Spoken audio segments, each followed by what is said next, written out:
नमस्कार जय श्रीकृष्ण वंदे मातरम कथाटी आज आपण मान पाखे रखापी चेष्टा करी जो कथाटी अत्यंत गुरुत्वपूर्ण जोटा कि आपण मानकर निहाती जाना दरकार जो कथाटी मुझे आपण मान पाखे रखी युद्ध और भयानक मोड़ पहुँच एवं भारत पाई एवं संकटर कला बादल आसूची एक कथा मन रखु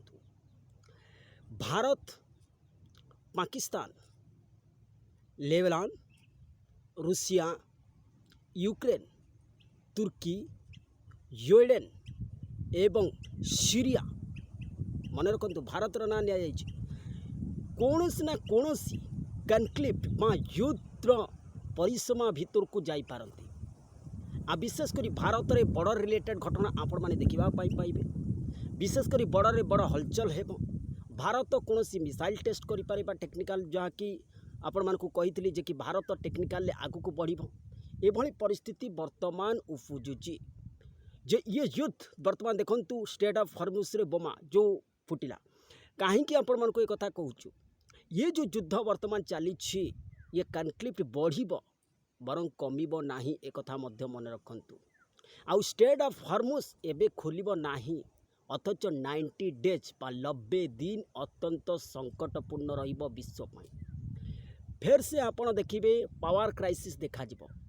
आपण माने देखिए तेल पुणी थे संग्राम संघर्ष चलो एमती भावे आपण मान को उठ फकड़ बार बार रुकुव बार बार आरंभ हो बार बार एयर स्ट्राइक हो भावे परिस्थिति आपण माने निश्चित देखा पाइबे तेणुक सिचुएसन गंभीर होउची बड़ बड़ प्राकृतिक विपर्यय आपण माने देखिए बड़ बड़ तूफान प्रशांत महासागर हो आंटलाटिक महासागर हो कि टर्नाडो हो ये पूरा अमेरिका ठू आरंभ कर जो देश ना निगला कही जो युद्ध इनवल्वमेंट है से देश में बड़ बड़ तूफान ब्राजिल इंडोनेशिया अंडमान निकोबर तमिलनाडु भारत ये तटवर्ती इलाका उड़ीसा ये मध्य बड़ बड़ प्राकृतिक विपर्यय को आपण मैंने देखा अथच अकस्मात फास्ट फ्लड लैंडस्लाइड भूस्खलन ठंडा storm activity accident plane crash ये जावत्य घटना आपण 90 डेज बा 90 दिन भितर आपण मैंने देखिए तेणुक सावधान रुहतु सतर्क रुहतु मो कर्तव्य है अलर्ट करवा तेणुक सावधान रहिले आपण खुशी न मानले आपण खुशी जय श्रीकृष्ण वंदे मातरम एवं ताइवान प्रसंग आपण मैंने देखिए पुणी थे आसब जय श्रीकृष्ण।